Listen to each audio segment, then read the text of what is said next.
Dear learners, welcome to session 12 of Unit 4 of Human Resource Management of First BCom second semester. I am Dr. Sudarshan P, Assistant Professor of Commerce, Government First Aid College, Beltangadi, here before you to present the topic titled Essentials of Good Performance Appraisal System. Essentials of Good Performance Appraisal System. In the previous session, I told you about the limitations of performance appraisal system. All the limitations, right? We know the limitations now. Now, while framing good performance appraisal system, we have to consider all these minus points and we have to develop a good performance system based on some criteria or essentials. Therefore, in this session, we are going to study about the essentials of good performance appraisal system. Normally, ideal performance appraisal system should contain the following essentials. Under that one, trading to appraisers. Second one, standardization. Third one, open communication. Fourth one, reliability and validity.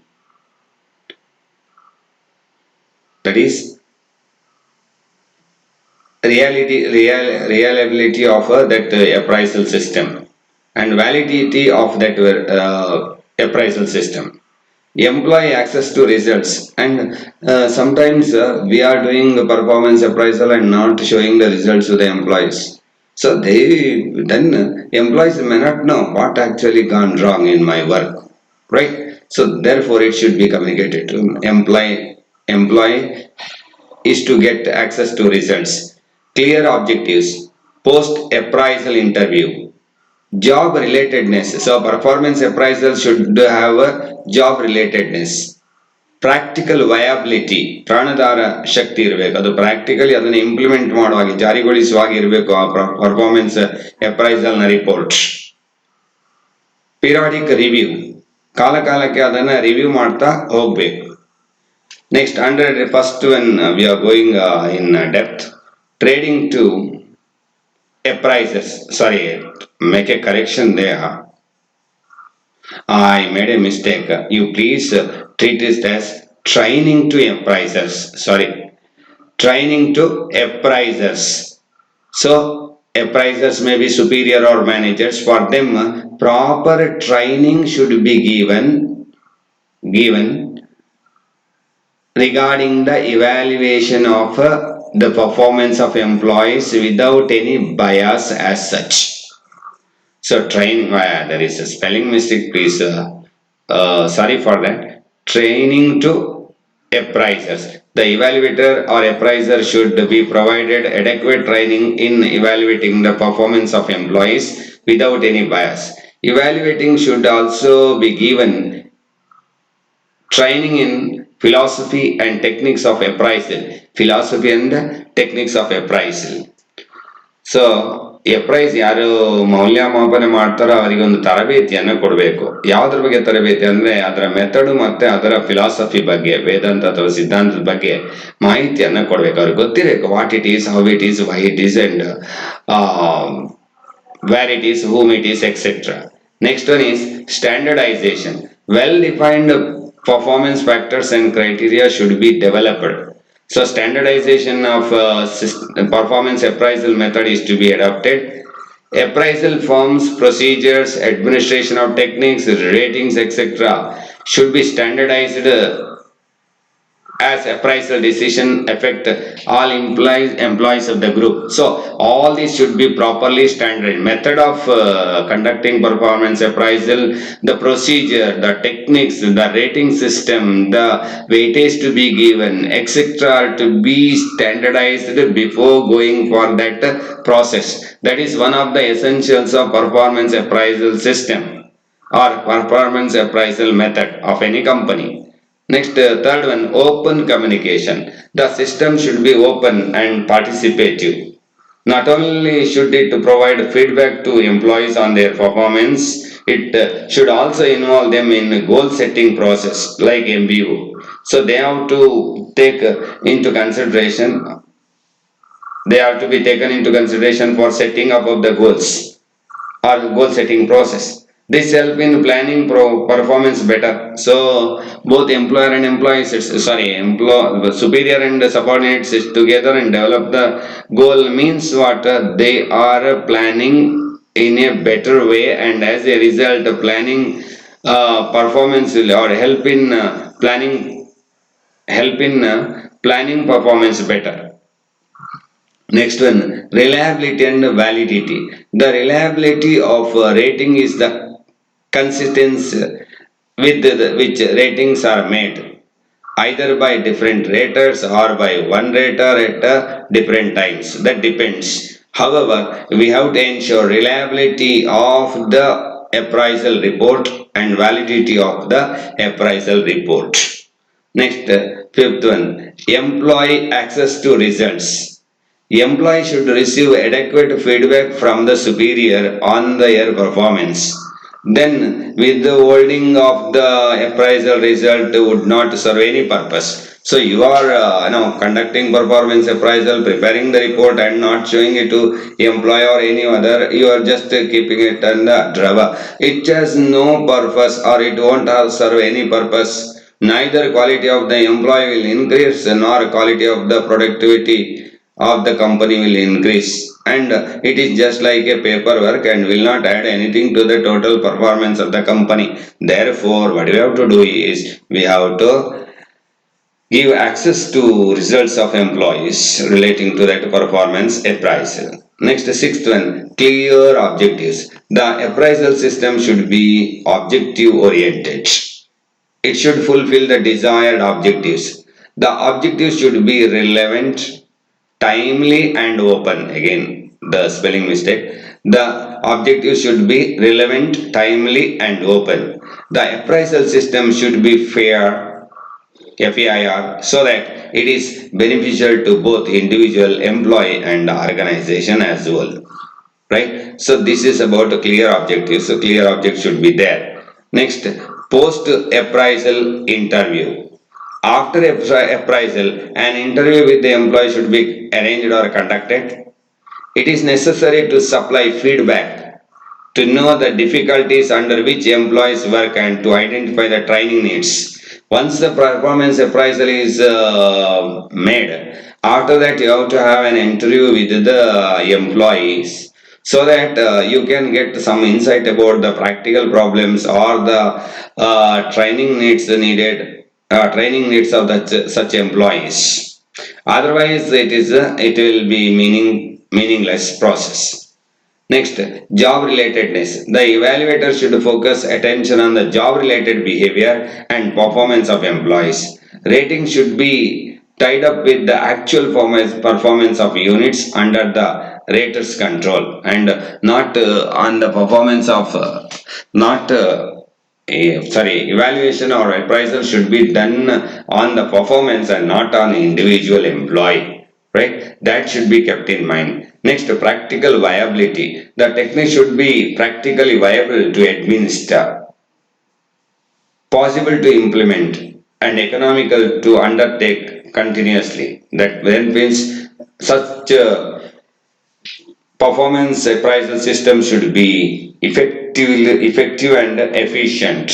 Cost and results that is to be taken care of. They must have support of all line people who administer them. That means we have to develop or design that performance appraisal system, which is not much complicated, which is not having much administrative work. It is so simple and understandable by even average worker in the organization. Therefore, in practice,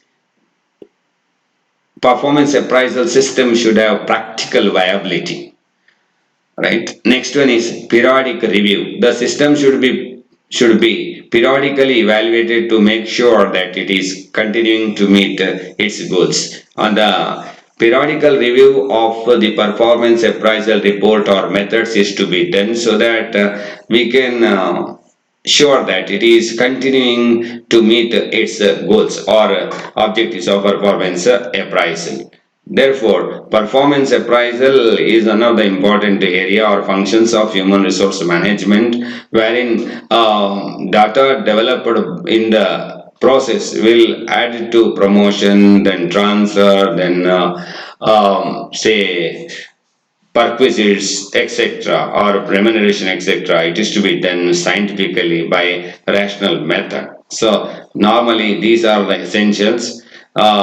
ಕನ್ನಡದಲ್ಲಿ ಹೇಳೋದಾದ್ರೆ ಒಂದು performance appraisal system ನಂಬಲಾರ್ಹ ಮತ್ತು ಆ, ಊರ್ಜಿತ ಅಥವಾ ಬೆಲೆಯುಳ್ಳದಾಗಿರ್ಬೇಕು. ಮತ್ತೆ ಎಲ್ಲಾ ಉದ್ಯೋಗಿಗಳಿಗೆ ಅದಕ್ಕೆ ಎಂಟ್ರಿ ಇರ್ಬೇಕು, ಆ ರಿಪೋರ್ಟ್ಸ್ ಗಳನ್ನ ನೋಡುವಂತ ಅವಕಾಶ ಇರಬೇಕು. ಮತ್ತೆ ಪರ್ಫಾರ್ಮೆನ್ಸ್ ಅಪ್ರೈಸಲ್ ಸಿಸ್ಟಮ್ ಅನ್ನ ಒಂದು ಸ್ಪಷ್ಟ ಉದ್ದೇಶ ಇಟ್ಕೊಂಡು ಮಾಡಬೇಕು.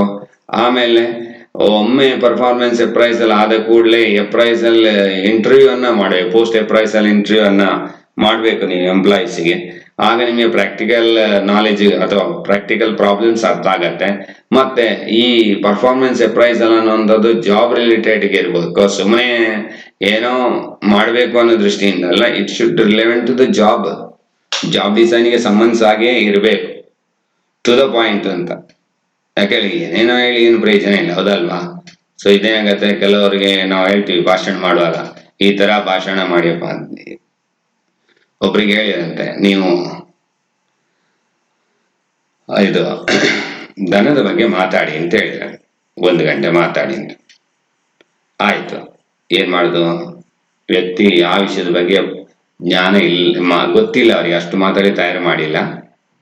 ಬಟ್ ಏನ್ ಮಾಡಿದ್ರು ಅಂದ್ರೆ ಸ್ಟಾರ್ಟ್ ಮಾಡಿದ್ರು, ಅವ್ರು ಬಂದ ಇದೆಲ್ಲ ಸ್ಟಾರ್ಟ್ ಮಾಡಿದ್ರು. ಒಬ್ರು ಟಾಪಿಕ್ ಏನು, ದನ, ಮಾತಾಡುವ ಟಾಪಿಕ್ ಅಥವಾ ಇಶ್ಯೂ ದನ. ಅವರು ಒಬ್ಬರಿಗೆ ಒಂದು ದನ ಇತ್ತು, ಅದನ್ನು ಮೇಲಿ ಅಂತೇಳಿ ಅವರು ತಂದು ಒಂದು ತೆಂಗಿನ ಮರಕ್ಕೆ ಕಟ್ಟಿದ್ರು ಅಂತ ಹೇಳಿದ್ರು. ಕೊಟ್ಟಿಗೆಯನ್ನು ತಂದು ತೆಂಗಿನ ಮರಕ್ಕೆ ಕಟ್ಟಿದ್ರು. ಮತ್ತೆ ಇಡೀ ದಿನ, ಇಡೀ ಸೆಷನ್ ಅಲ್ಲಿ ತೆಂಗಿನ ಮರದ ಬಗ್ಗೆ ತೆಂಗಿನ ಮರ ಅನ್ನೋದು ಕಲ್ಪವೃಕ್ಷ, ಅದರ ಏನು ಮಡಲುಗಳು ಅಥವಾ ಏನು ಅದರ ಉರುವಲಾಗಿ ಬಳಸಬಹುದು, ಅದನ್ನ ನಾವು ತೆಂಗಿನಕಾಯಿಯನ್ನು ಹಣ್ಣುಕಾಯಿಗೆ ಬಳಕೆ ಮಾಡುದು, ಊಟಕ್ಕೆ ಎಲ್ಲ ಬಳಕೆ, ಅದರ ಎಳ್ನೀರನ್ನ ಕುಡಿಬಹುದು, ಅದು ಕಲ್ಪವೃಕ್ಷ ಆದಾಗೆ ಎಲ್ಲರಿಗೂ ನೆರಳನ್ನು ಕೊಡ್ತದೆ. ಹೀಗೆ ಎಲ್ಲ ಹೇಳಿ ಹೇಳಿ ಹೇಳಿ ಕೊನೆಗೆ ಶ್ರೀಯುತರು ಕಟ್ಟಿದ ದನವನ್ನು ಆ ತೆಂಗಿನ ಮರದಿಂದ ಕೊಂಡೋಗಿ ವಾಪಸ್ ಕೊಟ್ಟಿಗೆಯಲ್ಲಿ ಕಟ್ಟಿದರು ಅಂತ ಹೇಳಿದರು. ಅಲ್ಲಿಗೆ ನನ್ನ ಉಪನ್ಯಾಸ ಮುಗಿಸ್ತೇನೆ ಅಂತ ಹೇಳಿದ್ರು. ಇಲ್ಲಿ ಏನಾಯ್ತು, ಟಾಪಿಕ್ ಏನು ರಿಲೇಟೆಡ್ ಇಲ್ಲ, ಮಾಮರವೆಲ್ಲ ಕೋಗಿಲೆ ಎಲ್ಲೋ. ಸೊ ಹಾಗೆ ಆದ್ರೆ ಏನಾಗುತ್ತೆ ಅಂದ್ರೆ ಮೂಲ ಉದ್ದೇಶ ಹೋಗತ್ತೆ. ಅವರಲ್ಲಿ ಮಾತಾಡ್ಲಿಕ್ಕೆ ಹೇಳಿದ್ದು ದನದ ಬಗ್ಗೆ, ಬಟ್ ಅವರು ಮಾತಾಡಿದ್ದು ಮಾತ್ರ ದನದ ಬಗ್ಗೆ ಮಾತಾಡಿದ್ದಾರೆ ಸ್ಟಾರ್ಟಿಂಗ್ ಮಾತ್ರ, ಮತ್ತೆ ಮಾತಾಡಿದ್ದು ತೆಂಗಿನ ಮರದ ಬಗ್ಗೆ ಮಾತ್ರ. ಸೊ ಇದು ಜಸ್ಟ್ ಪಾಸಿಂಗ್ ರೆಫರೆನ್ಸ್ ಆಗಿ ಹೇಳಿದೆ. ಇಲ್ಲಿ ಜಾಬ್ ಪರ್ಫಾರ್ಮೆನ್ಸ್ ಅಪ್ರೈಸಲ್ ಕೂಡ ಅಪ್ರೈಸಲ್ ಮಾಡುವಾಗ ಅದು ಜಾಬ್ಗೆ ರಿಲೇಟೆಡ್ ಆಗಿರ್ಬೇಕು, ಆ ಮೆಥಡು, ಆ ರ್ಯಾಂಕಿಂಗು, ಅದೆಲ್ಲವೂ ಏನಾಗತ್ತೆ ಆ ಜಾಬ್ಗೆ ರಿಲೇಟ್ ಆಗಿರ್ಬೇಕಾಗತ್ತೆ. ಮತ್ತೆ ಪ್ರಾಕ್ಟಿಕಲ್ ವಯಾಬಿಲಿಟಿ ಅಂತ ಹೇಳ್ತೀವಿ, ವಾಸ್ತವಿಕವಾಗಿ ಅದನ್ನ ಪ್ರಾಯೋಗಿಕವಾಗಿ ಮಾಡ್ಲಿಕ್ಕೆ ಆಗುವಂಥದ್ದು, ಹೌದಲ್ಲ, ಪ್ರಾಯೋಗಿಕವಾಗಿ ಅನುಷ್ಠಾನಗೊಳಿಸಲಿಕ್ಕೆ ಸಾಧ್ಯತೆ ಇದೆಯಾ, ಕಾಸ್ಟ್, ಸಮಯ ಮತ್ತೆ ಆಡಳಿತ ವ್ಯವಸ್ಥೆ ಇದೆಯಾ ಅಂತ ನೋಡಿಕೊಳ್ಬೇಕು. ಸುಮ್ಮನೆ ಪ್ರಾಕ್ಟಿಕಲ್ ವಯಾಬಿಲಿಟಿ ಇಲ್ಲದನ್ನ ಮಾಡ್ಲಿಕ್ಕೆ ಹೋಗ್ಬಾರ್ದು.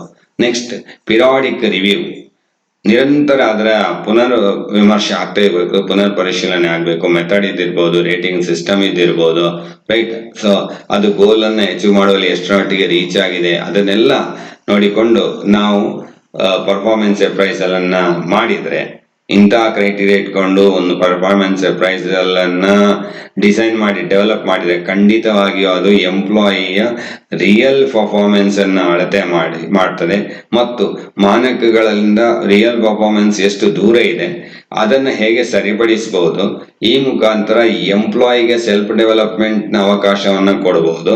ಹಾಗೆ ಕಂಪನಿಯು ತನ್ನ ಉತ್ಪಾದಕತೆ ಅಥವಾ ಪ್ರೊಡಕ್ಟಿವಿಟಿಯನ್ನ ಇನ್ಕ್ರೀಸ್ ಮಾಡಿಕೊಳ್ಬಹುದು. ಅದರಿಂದಾಗಿ ಕಂಪನಿಯ ಗುಡ್ ವಿಲ್ ಜಾಸ್ತಿ ಆಗ್ಬೋದು ಅಥವಾ ಪರ್ಫಾರ್ಮೆನ್ಸ್ ಉತ್ತಮ ಆಗ್ಬಹುದು ಅನ್ನೋ ದೃಷ್ಟಿಯನ್ನ ಇಟ್ಕೊಂಡು ನಾವು ಈ ಎಸೆನ್ಷಿಯಲ್ಸ್ ಗಳನ್ನು ಹೊಂದಿರುವಂತಹ ಪರ್ಫಾರ್ಮೆನ್ಸ್ ಅಪ್ರೈಸಲ್ ಮೆಥಡ್ ಅನ್ನ ಅಥವಾ ವಿಧಾನವನ್ನ ಅಥವಾ ವ್ಯವಸ್ಥೆಯನ್ನ ಕಂಪನಿಯಲ್ಲಿ ತಂದ್ರೆ ಅದು ಒಂದು ಉತ್ತಮ ಫಲವನ್ನ ಕೊಡ್ಬೋದು ಅಥವಾ ಡಿಸೈರ್ಡ್ ರಿಸಲ್ಟ್ಸ್ ಅನ್ನ ಕೊಡ್ಬೋದು ಅಂತ ಹೇಳ್ತಾ ಈ ಸೆಷನ್ ಅನ್ನ ಇಲ್ಲಿಗೆ ಮುಗಿಸ್ತೇನೆ. ಇದು ಫಿಫ್ತ್ ಚಾಪ್ಟರ್ನ ಕೊನೆಯ ಸೆಷನ್ ಆಗಿದೆ. ಸೊ ಸಾಮಾನ್ಯವಾಗಿ ಸೆಕ್ಷನ್ ಬಿಗೆ ಪ್ರಶ್ನೆ ಕೇಳ್ಬೋದು. Define performance appraisal, explain the essentials of good performance appraisal system. So you have to reproduce these points. I think I reached you. Thank you.